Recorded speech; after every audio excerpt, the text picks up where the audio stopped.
What Q you know? I'm Frankie from the FAQ show. And I'm Ryan from the Coffee Break. Yeah, don't forget to subscribe to the Coffee Break, where every single day from Monday to Friday, they will compile all the juicy news and send it to your email. Stay informed. Subscribe to the Coffee Break. So last week we tried to predict the market, but I think we went too much into the details and we forgot to pick a direction, right? Yeah. And I think the figures last week weren't as exciting as the week before. Yes, right? But nonetheless, we did say that if the US retail sales were to go up, that means that people are still spending, and that is good for the market. So previously, the US retail sales stood at negative 0.2%. And this time around, in this report, US retail sales actually bumped up. Grew slightly, and it became positive, and the number was positive 0.1%. And I think that was good enough for the S&P 500 to continue to achieve all-time high day after day. Going to hit 5,005. Yeah. Right. So stay tuned to the end of the show, because we are going to talk about the US economic report for this week, and then we're going to predict again where's the market direction. So what were you up to last weekend? Last weekend was Father's Day, right? Yep. So my daughter said that they want to bring me to watch a movie, but I think rather it's they want to watch themselves, right? What Q movie? What cute movie? So it's no other than Inside Out 2. I think that is the hottest movie in town right now. And do you know that Inside Out 2, right? They actually did a roadshow at TRX. Wow, for this movie? For this movie. And we all know TRX, how expensive it can be, right? They rented the whole LED screens in the shopping mall to showcase the Inside Out preview. And at the same time, they also have like some games and all that running around the shopping area, which caught my attention.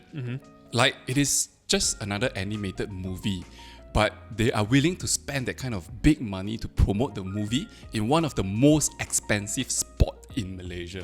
Yeah, so because of that, I thought, okay, why not just give it a try? Because ultimately, Pixar Studio hasn't come out with a really good movie since the pandemic. So I was trying to figure out and see where is this going to go. I think the last one was probably Moana was the last I watched. Oh, but Moana was under Disney. It wasn't under Pixar. Was under Pixar. Okay, so this Inside Out 2, right? Why I had so high expectation about this movie is that for decades, Pixar Disney brand has been producing a lot of good movies. Started from Toy Story back in 1995. And ever since then, they keep producing very good movies. But subsequently, because of the pandemic, I think there's a shift in their business model as well. They move a lot of all this content into their online streaming service, Disney+. Right. So did they stop producing movies altogether, or, because I think Disney has also embarked on sort of a lot of live action movies, right? Yes. We had Lion King turning into live action. Yeah. So if you recall, there's one period of time Disney's paid more attention towards Marvel movies instead of investing in Pixar movies, or rather the usual Disney fairy tale kind of storyline. But I think over time, people got fatigued with Marvel Studios content. And eventually, I think ever since the end game, there hasn't really been very good movies from Disney or Pixar, so to speak. Nonetheless, I think some of the missteps that the company made is also to move a lot of all this content into Disney+. Because if you think about it, the reason why people want to go to a theater to watch a movie, yes, it's for the movie, but more also is for the companionship, and for the sound system, for the environment. It's the experience in the theater. When you take that away and put it in Disney+, I think something is missing over there. And I think that's part of the reason why Pixar Studio didn't do very well in the past few movies. I used to think I'm going to watch animated movie isn't worth it, right? But some movies you really need to be in the cinema, right? Just to see the colors, the sound, the atmosphere. It's very nice to see adults watching animated shows. Yes. Because you think animated shows are just for kids, but they're not, right? And I think Inside Out, for example, the movie that you watch, has a lot of things that an adult can relate to in an animated form, right? And that's what Pixar always does best. Yes. Right. So now Inside Out 2 is looking to make a comeback, right? They are going to change the entire thing. They're going to bring movie backs to the theater. And this movie simply cannot fail, because if it fails, I think it will become harder to attract audience in their subsequent movies. Actually, I had a very high expectation when I go and watch this movie, but thankfully it didn't disappoint. It was a very, very good movie. I think any one of you who is thinking of watching a movie in a theater, go check that movie out. Yeah, and I think you're not alone, because Inside Out had a record-breaking weekend, I think, in the world, right? So I think the ticket sales were about almost 300 million, 295 million over the weekend, right? It's the second highest opening weekend in Pixar's 29 years of filmmaking, and also the second biggest animated opening ever. And in 2024, right, so far none of the films had surpassed the 100 million mark. So this is quite an achievement for Inside Out too. And thanks to you also lah. Thanks to me, I'm part of the $295 million. Okay. I think Disney has learned their lesson, right, from the pandemic by diminishing the value of Pixar's box office value and moving everything into the Disney Plus platform. I think this is also a good strategy in a sense, right? Because as we see more and more streaming platforms coming into the scene, we've got Hulu, I mean in the US at least, Hulu, Disney Plus, your Netflix, your Prime. There are a lot of platforms, and there's also a fatigue, right? Which platform do I choose? Correct. Like how many movies do I need to watch? So people would, in the end of the day, they default go back to piracy.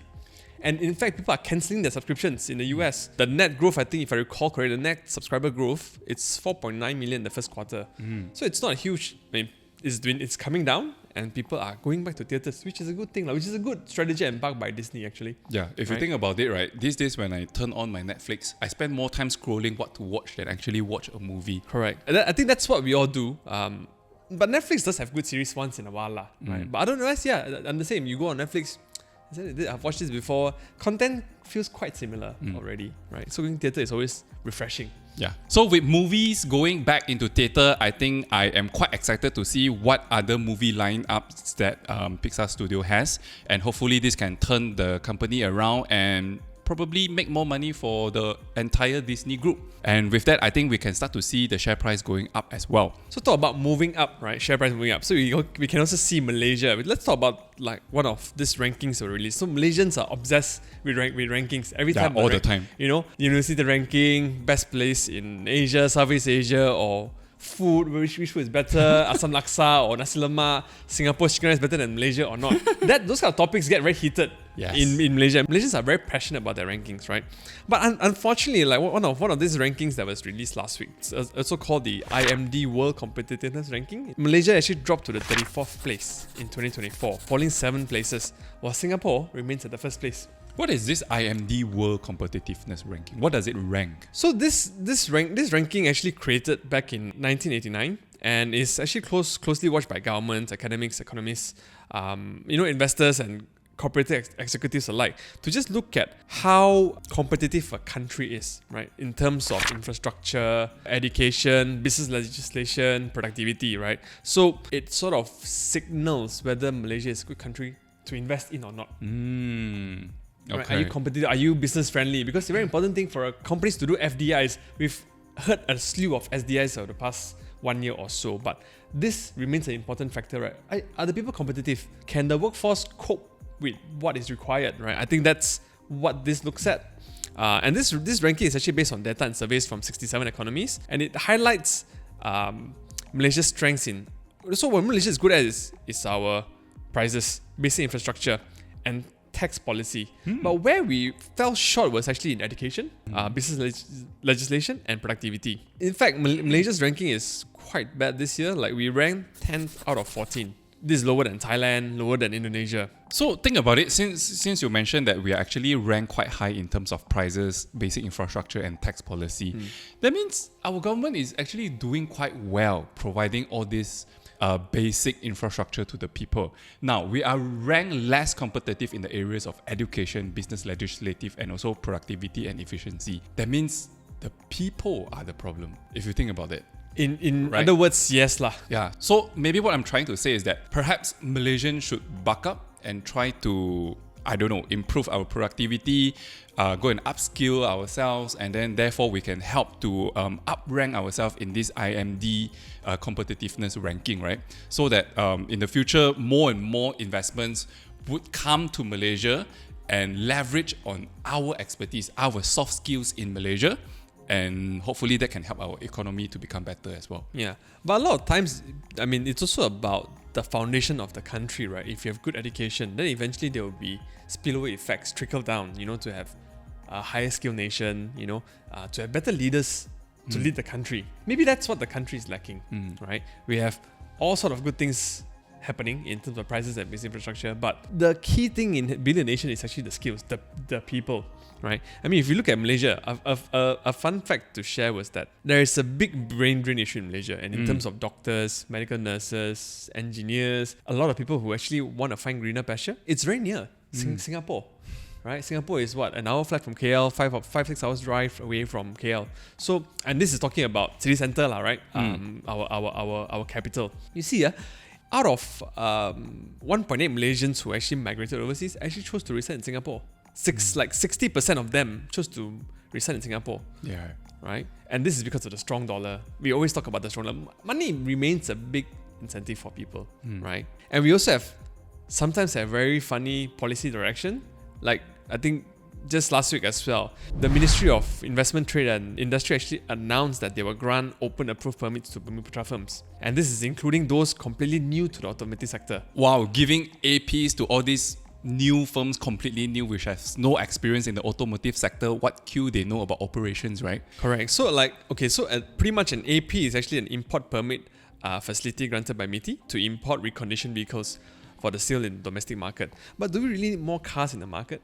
Do we really need more reconditioned cars or need more AP permits? Yeah, that is something to argue. Yeah, that remains something to be seen. I mean, the idea of it is good. The idea is actually to empower the Bumi Putra social economic agenda. But is it really steering to the right direction? Do we need more cars? In other words, do we need more AP permits? Correct. Or do we need higher skilled people?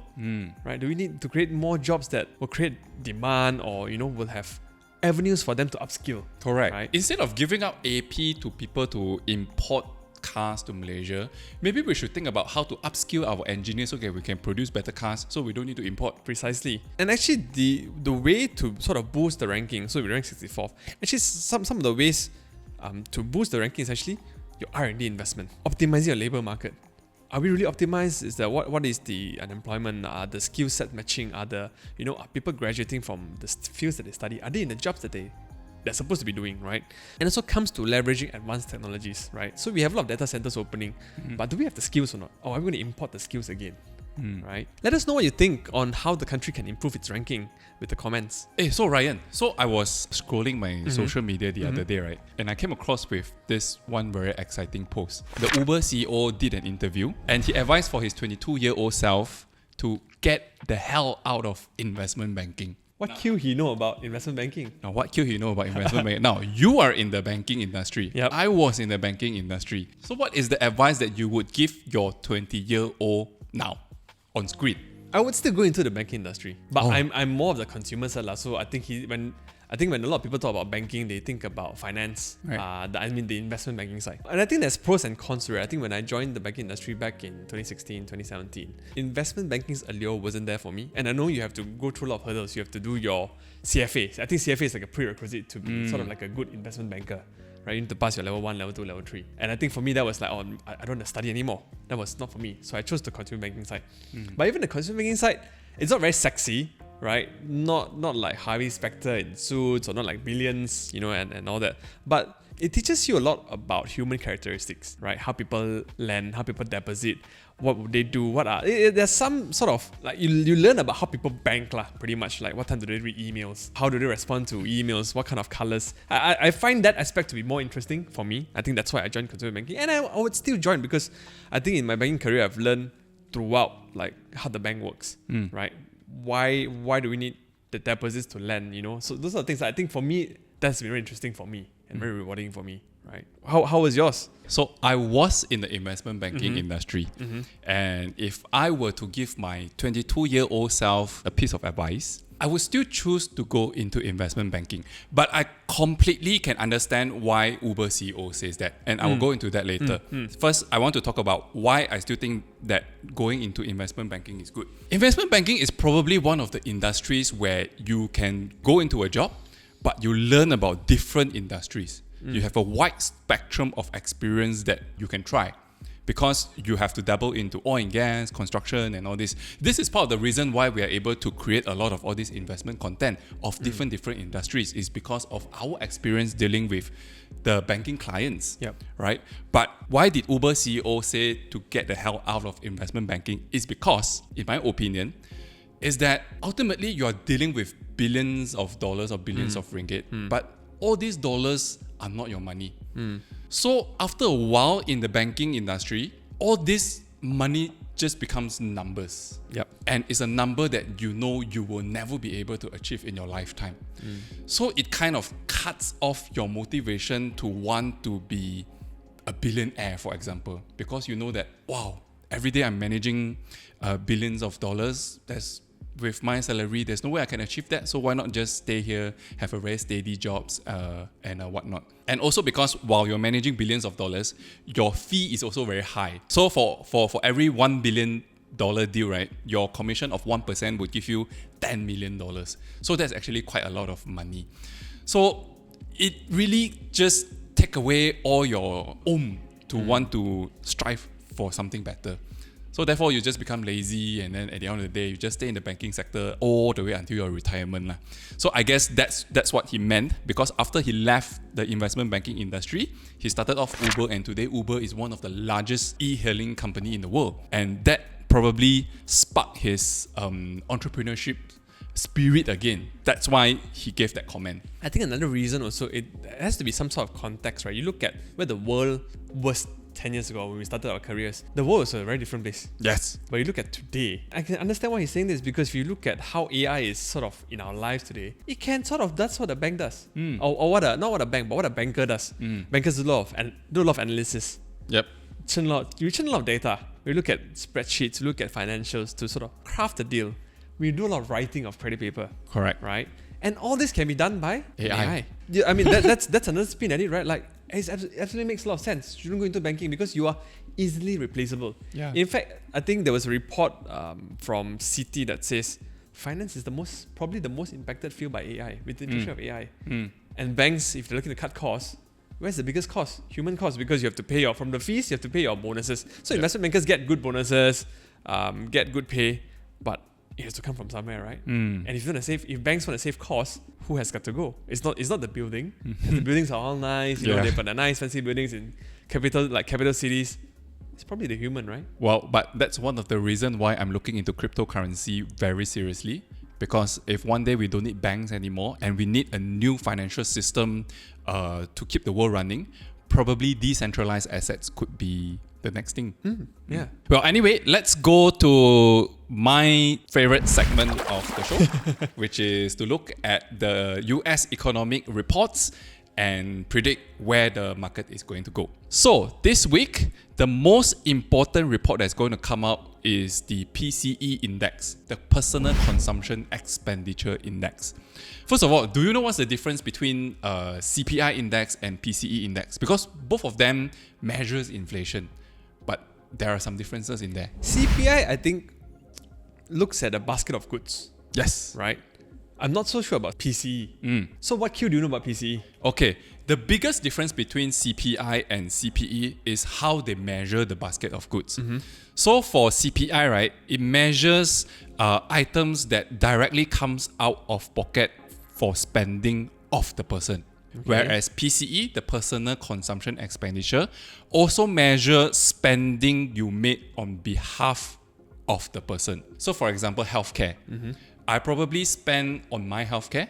I probably also spend on my parents' healthcare. So that would be included into the PCE index calculation. So that is the biggest difference between these two. But nonetheless, the Fed would be looking at the PCE report as a gauge of inflation. And from there, hopefully, it gives them some inspiration whether to cut interest rate or not. So looking at the previous PCE index report, it stood at 0.3%. Now, what do you think this report is going to be, given that CPI index came down a little bit? Rightfully, it should go down also. Rightfully, it should go down also, right? But I'm not so sure because oil and gas prices also rebounded a little bit. I think that would contribute to the overall inflation number. I have a feeling that this number is going to be flat. I think it will dip slightly. You think it will dip slightly? It will follow the CPI direction. Okay, so if you think PCE index is going to come down slightly, what do you think the market is going to be like? The market's going to be happy. Because it's sort of like again, it becomes a proxy of your CPI, an indicative that, hey, the inflation is slowing down. And then market's very happy when inflation slows down because interest rates can get revised down. Okay, this is based on one indicator, right? But this week, there's also one more interesting report, which is the new home sales report. It measures the number of houses that is being sold to consumers. Now, with interest rates still very high today, my personal opinion is that new home sales is not going to be good. The previous number is 634,000 new home sales. I think this number is going to drop a little bit. Agreed. Actually, I am on the same wavelength with you because interest rates. I mean, if you watch Selling Sunset, everyone talks about how hard it is to sell a house in this market because interest rates are very high. And home sales usually is a big ticket item, and the more home sales means that more people are spending. But if this number comes down, means that people are starting to tighten their belt. If this number is going to be low, and if my expectation for the PCE index to be flat, I have a feeling that the market may be a little bit jittery. So I'm more downward biased in terms of market performance. Oh, okay. I think the market will breach the 5,005. Maybe this week itself, it will reach before the news. Okay, so this week prediction, you think that the market is going to go up? I think the market is going to be flat, but with downward bias. Let's see what is it, and let's see who is right. Keeping the score now is 0-1. Ryan 0, Frankie 1. I guess that's all we have for the news this week. So if you don't want to see us, you can listen to us on Spotify and search for FAQ Show. Catch you next week.